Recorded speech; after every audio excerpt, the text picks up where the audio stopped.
Hey YouTube, welcome back. We are just finishing our run in hardcore for the weekend race. This weekend's race was Lich, and the three required skills are Sacrifice, which is a Necromancer skill, but it's got bug fixed.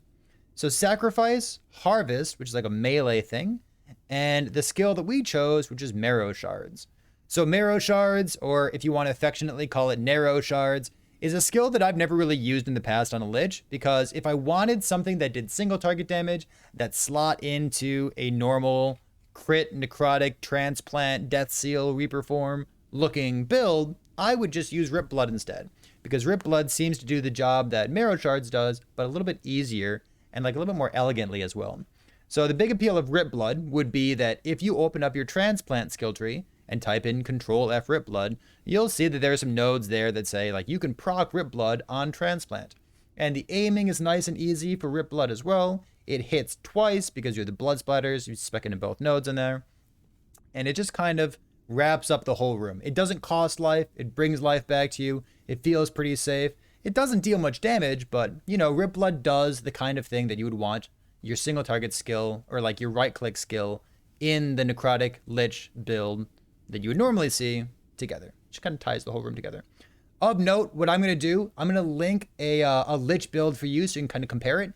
There's somebody in the last Epoch community named Maomaox. If you ever see him around Twitch or YouTube or Discord, give him a wave. Let him know that he's doing a good job, because he has been playing a Lich build for an awful long time, and a lot of, you know, community knowledge about Lich comes from him. So that's excellent. All right, so enough about that. We are playing a Marrow Shards build, and Marrow Shards is taking the place of Rip Blood. So what else do we have going on?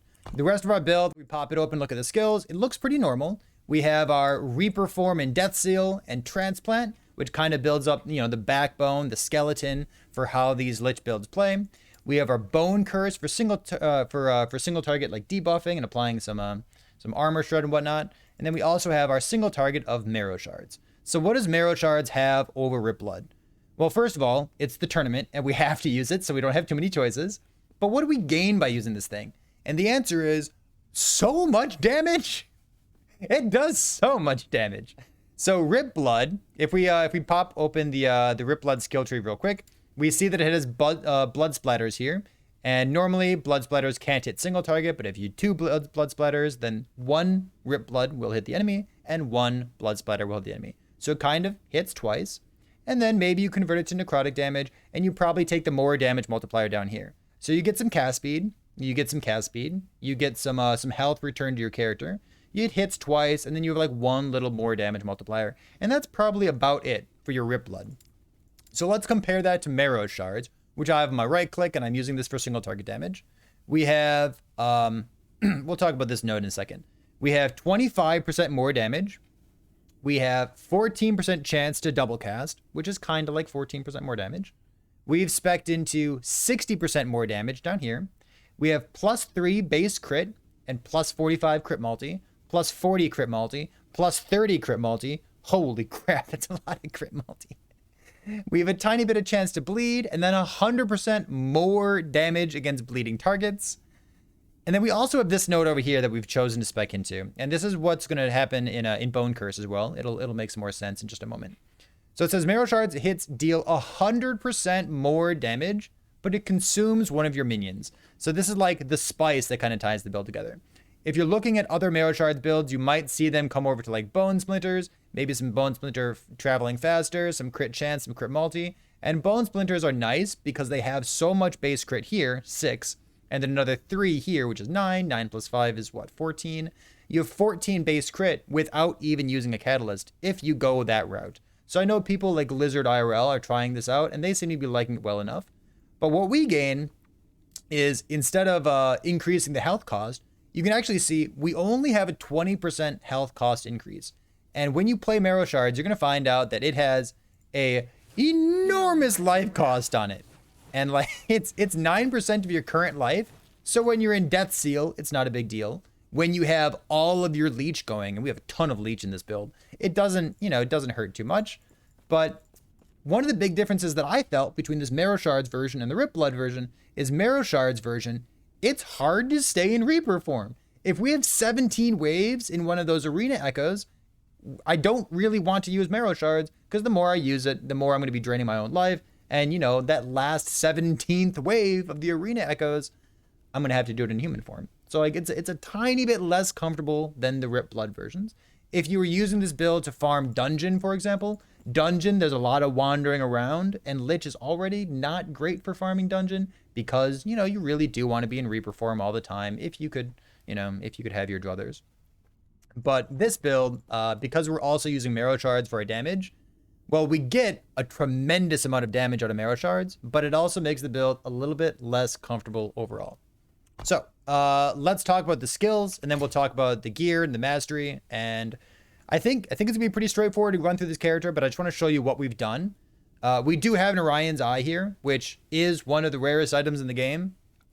I don't think it was a good idea for me to use this. I think just a normal bone amulet would have been better. Get some spell damage, some crit multi, some life, some armor shred. Get something like that on my amulet. But I dropped it. So, you know, I'm not gonna not use the crazy RNG that I found for the weekend raise. But that's gonna be why you see no void res here, because of the Orion's Eye. For our skills, we talked about Marrow Shards. We have a whole bunch of damage here, and then we have consuming our minions. So let's go to Bone Curse next. Bone Curse, we loop around the top right in order to save points. If you didn't care about saving points, generally speaking, you come up the left side because you get some kill threshold over in Brittle Bones. But we came up the left side in order to save points. And then we came down to Marked for Death on cast. So when we cast it, not only do we debuff enemies, but we also mark them for death. We have unlimited duration, which makes it nice and cozy for single target. We have some shred nodes here. And then we have the most important part, which is this. This is Bone Prison. So Bone Prison, you'll see as I cast this, boop, we have a whole bunch of minion boys spawning around my character. You'll also see that when I transplant, we leave a bone minion along with us here. So why do we have these bone minions, and why do we have these walls here? Well, let's go back and look at the Marrow Shards node. It says consumes 1 minion. So when I pop this up, you'll see that slowly but surely those minions disappear. Like this. You see a little white highlight on them. And that literally doubles my damage. I can show you what that looks like in just a moment when I stop dying. Let's pop some flasks or something. But my damage with no minion consumption, like let's say 10,000, 21, 17, 20, looks like 17, 20, something like that. And you can see I have a ton of leech as well. If I put down some minions over here, all of a sudden we have 50, 47, 60. It's huge, right? And you could even, if you wanted to, spec 1 or 2 points into Harvested Legions so that you have a 5 or 10% chance of creating a minion on kill so that you can consume it so that you can double your bone marrow damage. What's it called? Marrow Shards? Marrow Shards damage, whatever it's called. The rest of this should be very straightforward. Transplant does a tremendous amount of damage. We come down here for the damage nodes, the 2 extra detonations on departure, 3 extra detonations on arrival, and 4 out of 4 points in the kill threshold. These points are tremendously useful, and I would put them almost all the time, probably every build. The rest of this, we have some cast speed, some pool of blood, which slows enemies so that I can kite easier, and then we have some points in bone armor and 1 point in creating the bone minion. So we also have this point down here, ethereal body. This is necrotic damage, and you might be asking yourself, you know, there's no conversion nodes, convert. There's no conversion at all on Marrow Shards, and it deals base physical damage. Why are we converting transplant into necrotic damage if the rest of our damage is physical damage? So a spell is, if you think about it, just like a damage delivery mechanism. And most of the time, your wand would have adaptive damage. And adaptive damage on the implicit of a wand converts the damage to whatever the skill is, right? However, we're using this Marina's Lost Soul, or Marinera's Lost Pasta, whatever you want to call it.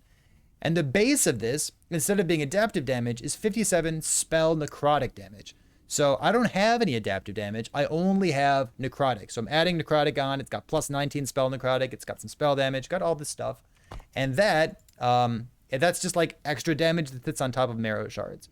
So the reason that we're converting our transplant into necrotic is that so we can take advantage of all the necrotic damage scaling that we have on our gear. And even though Marrow Shards looks like a fizz skill, we're mainly scaling necrotic, and 90 or 95% of our damage is all necrotic damage. Why? Excellent question. You're damned when you cast a spell. So take a look at the bottom side of my screen. Every time we cast a spell, we're gaining damned stacks. And when we pop Death Seal, we're gaining even more damn stacks. 18, 22, 23, as long as we're holding down a right click. So if we have 20 stacks of damned, you see this node, which is 10% more death wave damage per damned stack. So times 20, this is 200% more damage on death wave. Death wave also has some extra crit chance and frequency up here. So as we're walking around, this is a tremendous amount of our damage. And then we get to augment it by using our Bone Curse. We get to augment it by using our Marrow Shards, by transplanting, and we can get some pretty big damage numbers like that. That is why we have the wand, and that is why we're converting our damage to necrotic. Let's keep going. Reperform, because we're using Transplant for damage, we want to make sure that Transplant and Reap are on 2 different cooldowns, so we come here for that. We got a whole bunch of crit multi here, and then some normal looking nodes up here that give us some extra damage, some crit chance, and then a bunch of attack and cast speed. Feels good. Death Seal is the last skill. We haven't quite talked about this yet. We come looping around the right side to get to these damned nodes here. We have some extra haste and some extra Death Seal duration. Duration is important because we want 5 damned stacks per second, and we want those seconds to last a long time so that we can get a whole bunch of damage. The other half of this is super common nodes. This uses Death Seal to lock yourself at 33% of your life, which means that you get damage reduction, armor, stun avoidance, or whatever that stat's called. Stun avoidance per 10 health. Damage reduction, armor, stun avoidance, increased damage, and more damage, all based on your missing health because we take this node on the bottom left. Along with that, we also have the Wave of Death and the frequency nodes over here. So it's pretty elegant how we've spec'd our points. We do 22 points. The last 2 points would go in tachycardia. If you have 23 or 24, 25 points, those would all go into tachycardia as well, or perhaps even 1 point into hungering souls, something along those lines. But I like everything else that's spec'd in here. Marrow Shards, if you had some extra points, I would spec into Bone Splinters here. Other possibilities would be putting more points into the double cast. It hurts a little bit. I think for me, I would want 21, but even going ham on Marrow Shards, 22, 23, 24. Maybe you're specking into these 2 points up here, or maybe you're grabbing this Bone Splinter node down here. That's a possibility, but for me, I would be comfortable only having 21. So that about wraps up the skills. Let's go on to the mastery real quick. This is probably pretty straightforward. The first 20 points in Acolyte, you have Vitality and Intelligence Necrotic Res. The 4 points to wrap it up, you could go damage. I went armor. Here's the Lich class itself.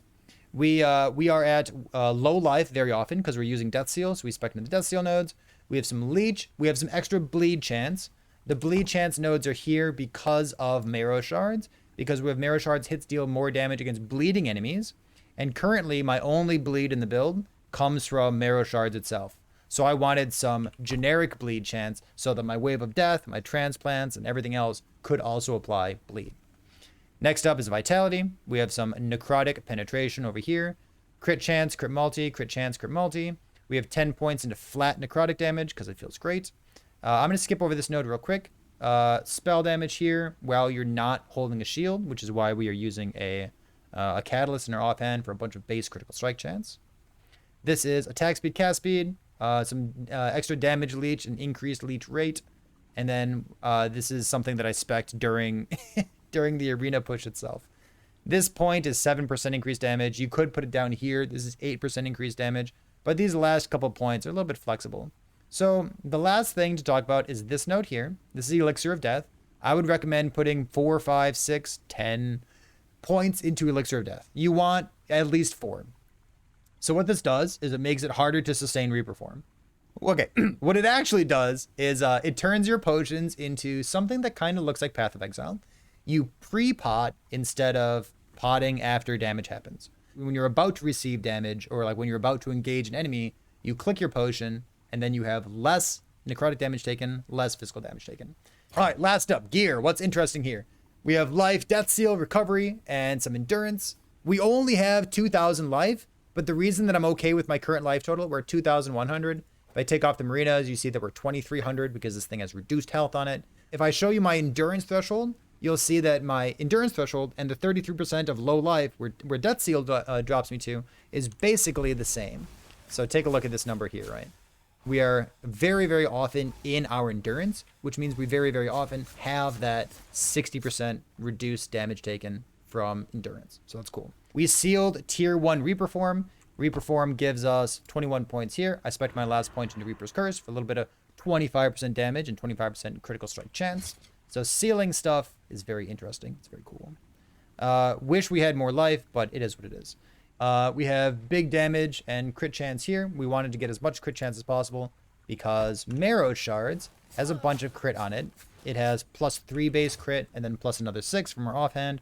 But things like Transplant and things like Wave of Death from our Death Seal don't actually have base crit. So we want to make sure that we use an offhand catalyst to get that base crit. The rest of this is pretty normal looking gear. Vitality, movement speed, some hybrid life with another suffix on it. So we wish that we could move around some of these things. But at the end of the day, I think our gear came together fine. I don't know. I wish we had Exalted Spell critical strike chance somewhere. Having like an Exalted Spell crit chance on the Relic or Exalted Spell crit chance on the Catalyst. I had trouble getting enough crit. The last part of the build, after talking about our gear and the endurance and the crit avoid and things like that, the last part of the build are the idols. We are using Transplant for damage, and that means that we are, we're reaping for mobility and having them on 2 separate cooldowns so that we can, play that style of build. So idols here, we have as much cooldown recovery speed with Transplant as possible. We have 9 out of 10 here, 14 out of 15, 14 out of 15, and 10 out of 10. And along with tier 5 cooldown recovery speed on our helmet, that puts us at a cool 2.5 second cooldown for Transplant, which means that using this for damage or mobility or, combining it with my reap for extra mobility as well, feels very good. The rest of this, kind of fill in whatever you need. Necrotic res, necrotic res, necrotic res. You can go like a life idol. You can grab something like this that has % life on it, or just like a normal 2x1 that has, health, % health. Something along those lines is what you're looking for the extra slots. So it's a good push, fun character. I would totally recommend it. I think the getting used to Reaper Form, getting used to Death Seal, and then like the final graduation for any player out there who wants to become more comfortable playing Lich is like that crowning moment when you get knocked out of Reaper Form and you go back to human form and you still just turn on Death Seal and keep gaming.